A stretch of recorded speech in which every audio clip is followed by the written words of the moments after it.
You've heard about vitamin C, but you haven't heard this. This is news you can really use. I'm Dr. Andrew Saul, the other kind of doctor, the naturopath. Vitamin C has been known to cure over 30 major diseases for over 50 years. How come you haven't heard about it? Well, progress takes time in medicine, doesn't it? Fresh fruit was known to cure scurvy back in 1753, but governments ignored that fact for nearly 100 years. Countless thousands of people died in the meantime. The first doctor back in the 1800s who said, hey, we should wash our hands between cadavers and childbirth was ridiculed and died in an insane asylum. Mercury was used as medicine into the 20th century, so it's not surprising that something like vitamin C to cure pneumonia would take half a century. But it doesn't have to take any more time for you to know the following. Frederick Robert Klenner, a medical doctor down in Reidsville, North Carolina, spent a third of a century using vitamin C in megadoses. Here's a small list of some of the things he cured.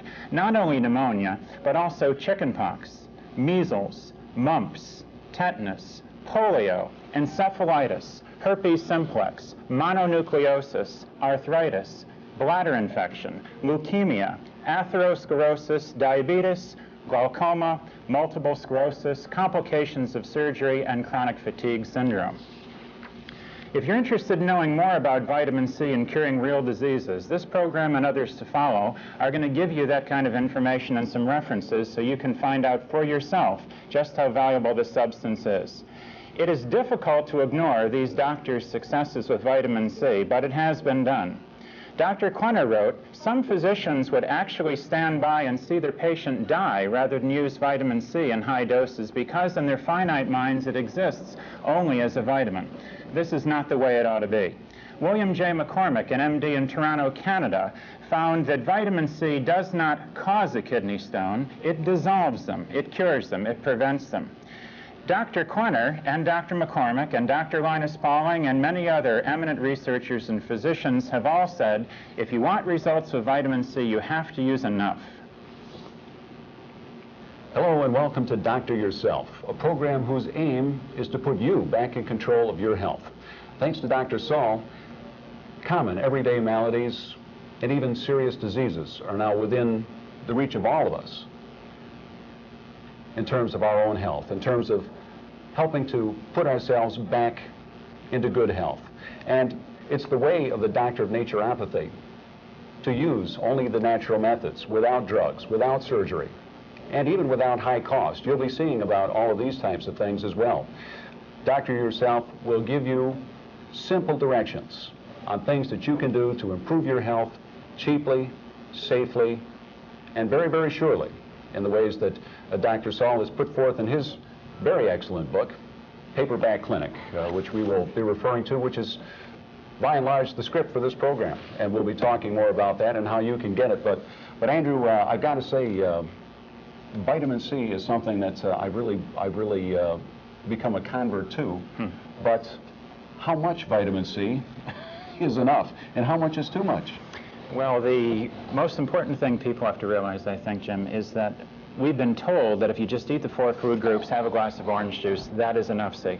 But research is showing that's not the case. People who take more than that amount, say 500-600 milligrams even a day, have a third less chance of dying from anything, and about half the chance of dying from cardiovascular disease as people that just get the glass of orange juice. So even 500 or 600 milligrams, that's one tablet, costs just a couple of pennies, can reduce your risk of dying by maybe a third or half.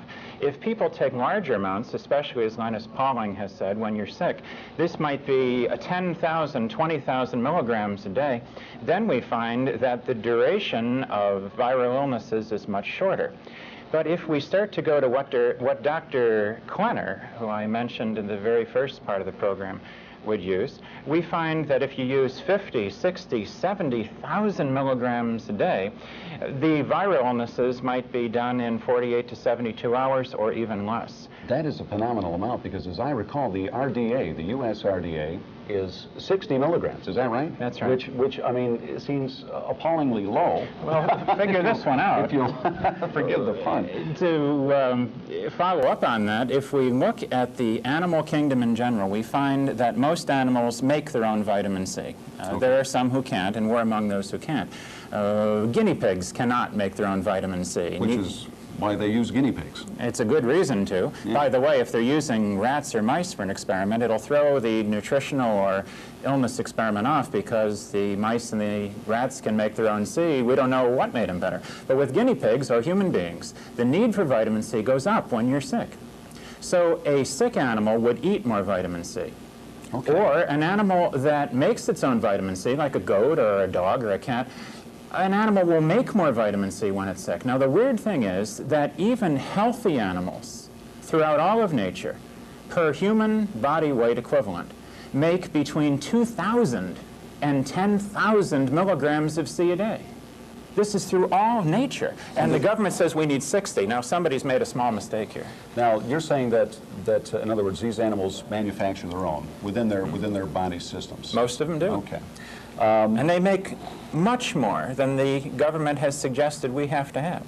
Now, I guess their own bodies would regulate this, but our bodies have got to be become aware of the fact that now we're using a lot of vitamin C, and changes are taking place. What can we expect when we start using these high doses?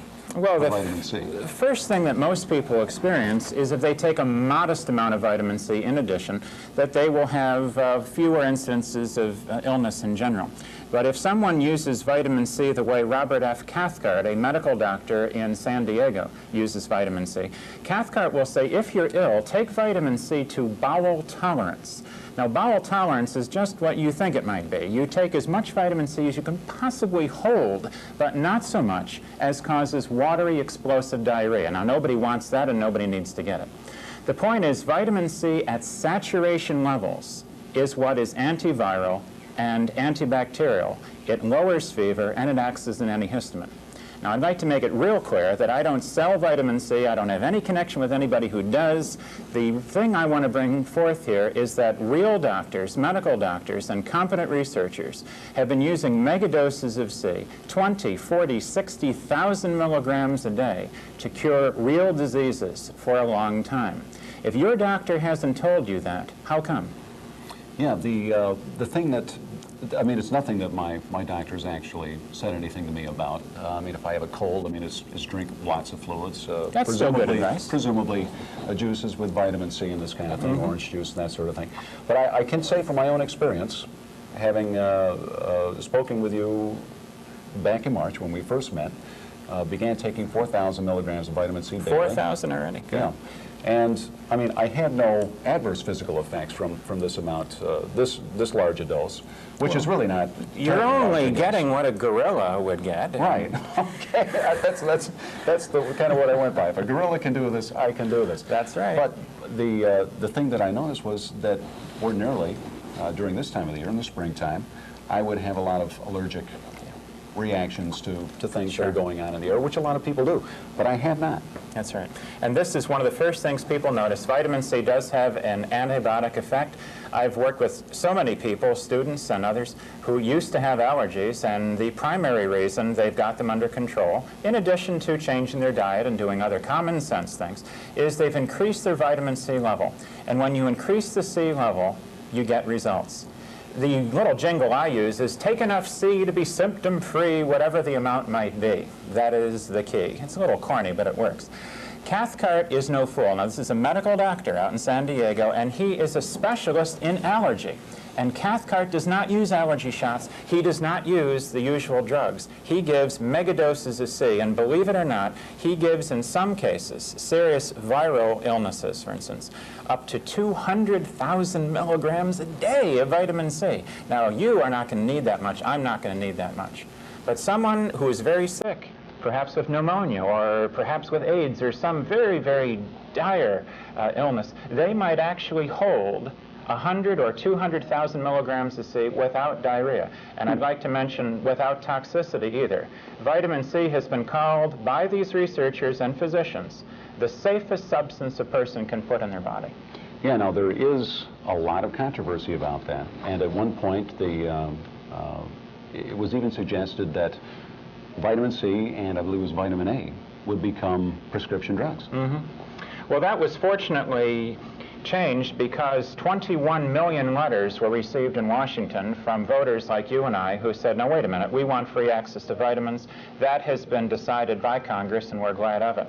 It's real important to recognize that vitamins are far safer than the safest of drugs that a doctor would give you. So look at it from the logical point of view.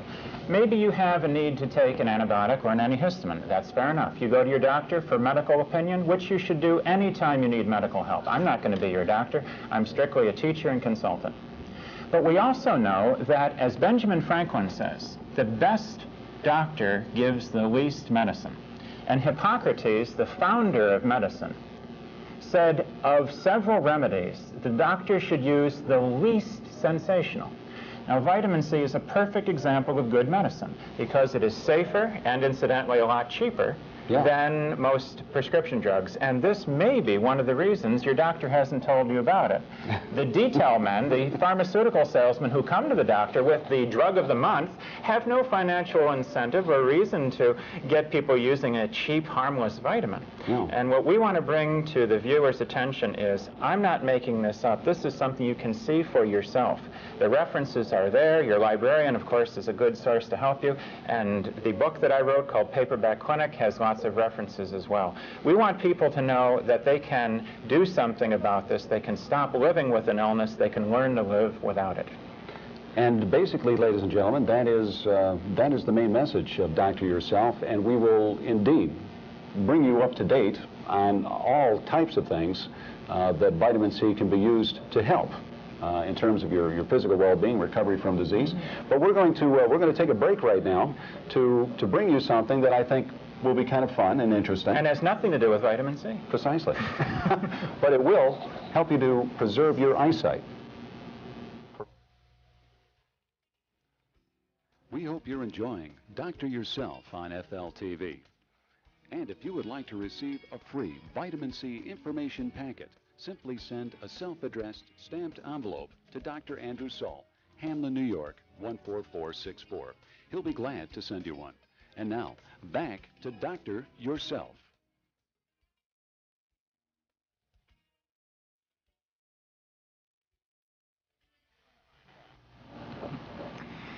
When I was a little boy, I was given my first set of glasses, and ever since then I've been trying to find ways to get rid of them. So I'm going to show you a way that you might be able to actually improve simple myopia and some other simple eye conditions. It's not a substitute for seeing your eye doctor, but it may help you to see less of your eye doctor. That's maybe a poor expression. Maybe you'll see more of your eye doctor without your glasses. Look at it that way. But you will see him less often, perhaps. I think we're doing fine on that one. Okay. Now, the Chinese eye exercises are not something I've made up. I'm not that smart, but I've learned these from people who have actually worked with the Chinese, and the school children there do a series of exercises every day.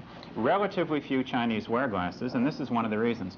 The muscles of the eye can be relaxed through pressure points, and it's very easy to relax these points. Many of the points, there are several of them, you do instinctively. When you have a headache, for instance, you might find yourself doing this. You're rubbing this notch here in your temporal bone, and you'll find a little depression in there if you actually want to try this out. There's a little notch in there. Folks, just in case you might feel foolish doing this, I'm going to do it so that right here for the camera. So it may be a little sore if you actually press in there. Yeah. All right, there it is. And you massage that maybe 15 times. You can just press, or you can use little tiny circles. Yeah. It'll feel as if the dentist found a sensitive tooth, but it shouldn't hurt unbelievably. Now, if you have a medical reason to not do these exercises, don't. Check with your doctor first, of course. Yeah. The second one, also, a lot of people do instinctively, and that's the old over-the-bridge point here, right on the bridge of the nose where the glasses might sit. You press with 2 fingers and squeeze in. And a lot of people you'll see do this when they have eye strain or they've been watching too much TV, or they're a little weary, or they're at a boring meeting, and you know what I'm talking about, I'm sure.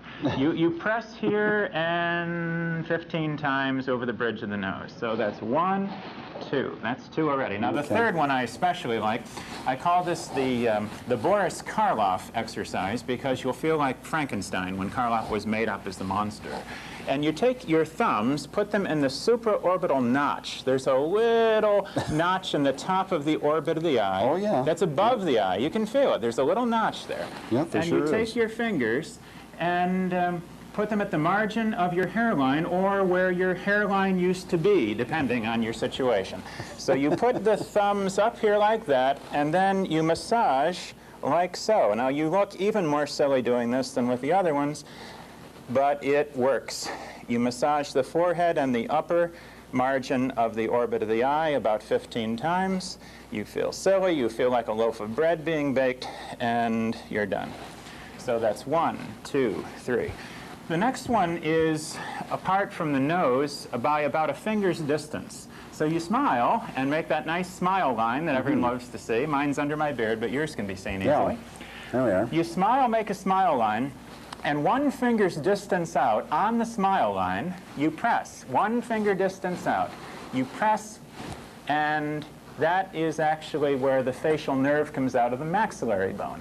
And you press here, and again, it may be a little sore. Now, if it's not sore, you didn't find it. Did you find it? Yeah. Now you feel really idiotic when you're doing this, but again, this is not for appearance, this is for eyesight. Yeah. Massage that for about 15 turns, 15 seconds. And if you get everybody in the house to do this while you're doing it, you'll feel less. Yeah. Try this at that same boring meeting, and it won't be so boring anymore. Now, when you're done, take a breath through your nose. Interesting. A lot of people find breathe a little easier. Yeah. So there's 1, 2, 3, 4. The 5th one is especially nice. You have to watch me do this because I have to close my eyes to do it. You simply close your eyes and massage the outside of the lids very lightly and very rapidly. This is just a light effleurage touch, an easy massage touch, 15 times top and bottom lid with your eyes closed. Very relaxing, easy to do. Anybody can do that. So here they go again. 1, 2, 3, 4, 5, and 1 more. And this is the eye exercise that's on the hand. And to do that, you take an ordinary hand like yours and hold the thumb up, take the other thumb and crest the top, just like the top of a tent. Roll that thumb down, and then meet it from the other side and press good and hard. And if you got it right, you'll feel that dental pain again, like the dentist found the sensitive tooth. Press there, maybe 15 seconds, and you can do the same with the other hand. Thumb up, there's a ridge, crest it with the other thumb, roll down, press each side. Ooh, yeah, that's the spot right there.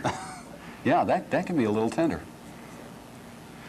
Try these 6 exercises a few times a day and see if when you're done you think, I think I'll just leave my glasses on the table because my eyes are more relaxed and the rest of you is too. So, except maybe for reading, you don't use your glasses? As a matter of fact, my eye doctor said, especially for reading, leave them off, do these exercises. You might even find that your eye doctor will be able to put you in contact with a behavioral eye doctor or a behavioral optometrist. They can teach you other eyesight exercises. There's even a book out by an ophthalmologist, that's an MD who specializes in eye work, called Better Eyesight Without Glasses, and the author's name was a Dr. Bates, B-A-T-E-S, like the motel in the Hitchcock movie. Okay. Same, not the same guy. And you heard it right here on Doctor Yourself, ladies and gentlemen. And I'm presuming that this is also something that people will be able to pick up and read about right here in the Paperback Clinic as well. All 6 exercises, easy to do. Great, great. Andrew, we've got a lot more to talk about, so we'll take another break right here and be right back. We're going to be talking, we're going to be giving you a little bit of news from around the medical world. Stay with us.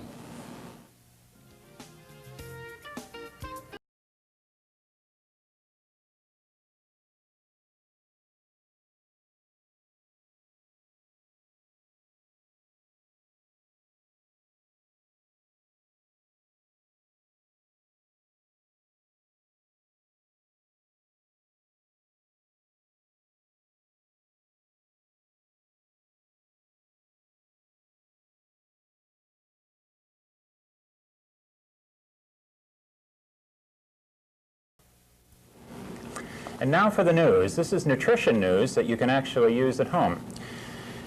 Brain tumors in children. Now there's a tragedy if there ever was one, but what's been found according to the Nutrition Action Health Letter, November 1993, is that 166 children with brain tumors were found to have greater chances of cancer if their parents, their mother in particular, had not taken a supplemental multivitamin during pregnancy.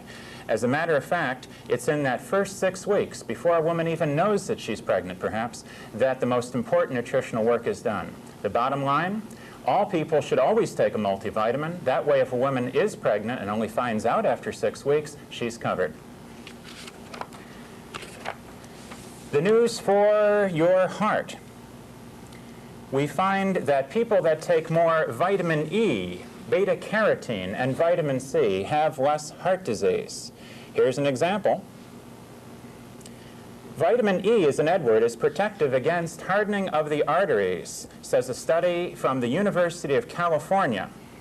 In the study, published in an American Heart Association journal, 17 healthy men and women took additional vitamin E over a period of only 6 weeks. They took 12 times the USRDA of vitamin E.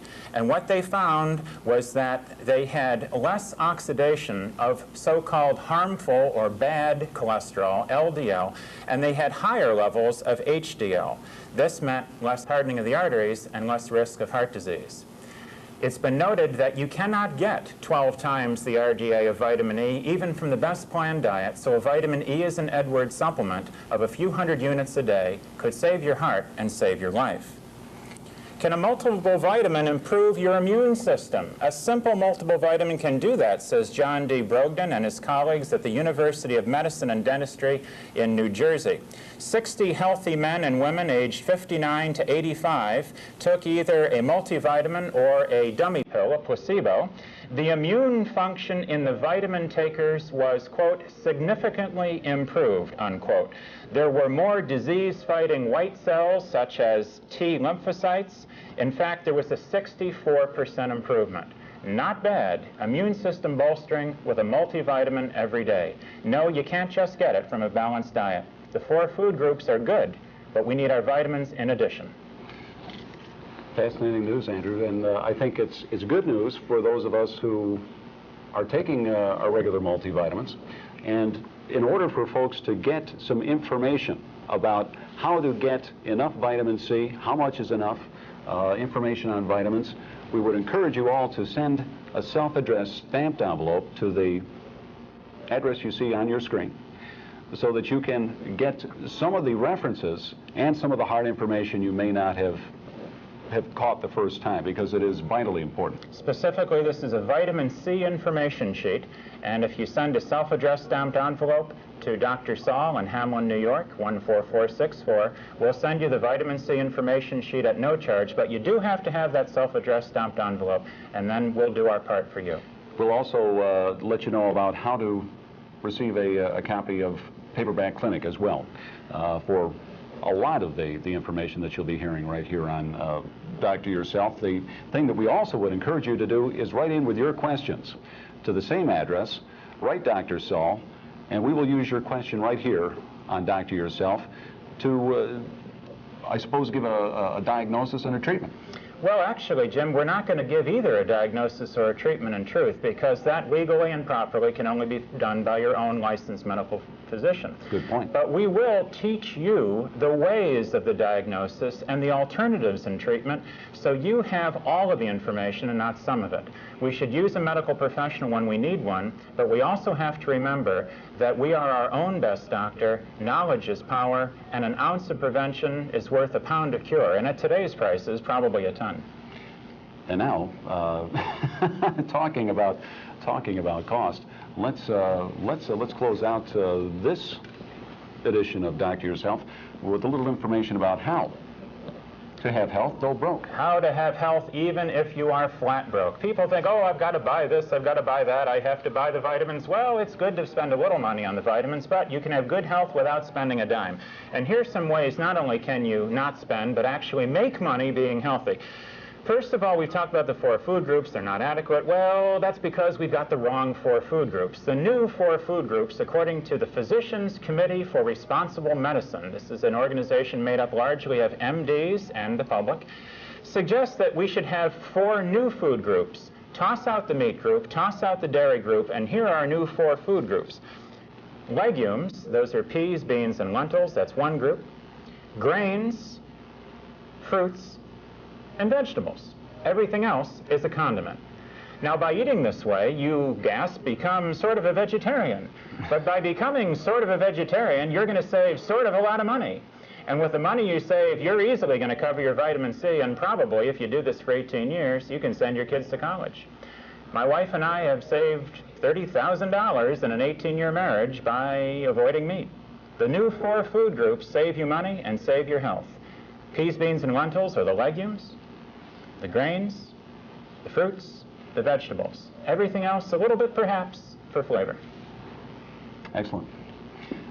Andrew, I do appreciate all of this information that is coming forth, not only in your book, but taking the time to bring it here in front of the people. Doctor Yourself is a program that you will see regularly if you want to be sure to have good health, health that you can give to yourself. That is all the time that we have for now, ladies and gentlemen. Please tune in again next time. For Dr. Andrew Saul and myself, Jim Burns, so long for now.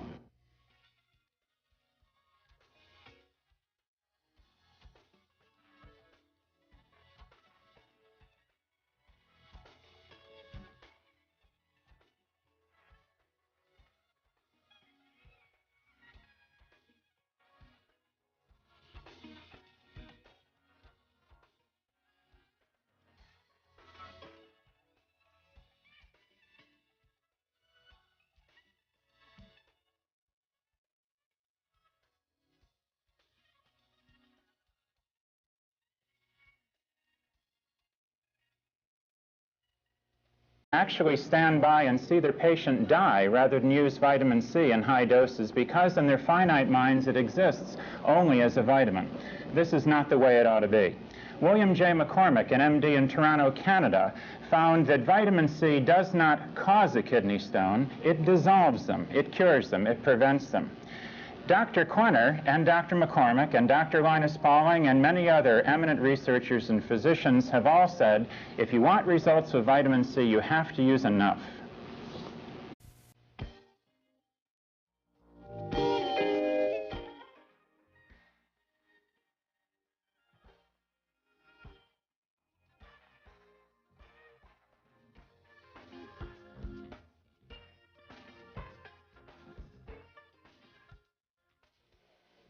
You've heard about vitamin C, but you haven't heard this. This is news you can really use. I'm Dr. Andrew Saul, the other kind of doctor, the naturopath. Vitamin C has been known to cure over 30 major diseases for over 50 years. How come you haven't heard about it? Well, progress takes time in medicine, doesn't it? Fresh fruit was known to cure scurvy back in 1753. But governments ignored that fact for nearly 100 years. Countless thousands of people died in the meantime. The first doctor back in the 1800s who said, hey, we should wash our hands between cadavers and childbirth, was ridiculed and died in an insane asylum. Mercury was used as medicine into the 20th century. Bladder infection, leukemia, atherosclerosis, diabetes, glaucoma, multiple sclerosis, complications of surgery, and chronic fatigue syndrome. If you're interested in knowing more about vitamin C and curing real diseases, this program and others to follow are going to give you that kind of information and some references so you can find out for yourself just how valuable this substance is. It is difficult to ignore these doctors' successes with vitamin C, but it has been done. Dr. Quenner wrote, some physicians would actually, so it's not surprising that something like vitamin C to cure pneumonia would take half a century, but it doesn't have to take any more time for you to know the following. Frederick Robert Quenner, a medical doctor down in Reidsville, North Carolina, spent a third of a century using vitamin C in megadoses. Here's a small list of some of the things he cured. Not only pneumonia, but also chickenpox, measles, mumps, tetanus, polio, encephalitis, herpes simplex, mononucleosis, arthritis,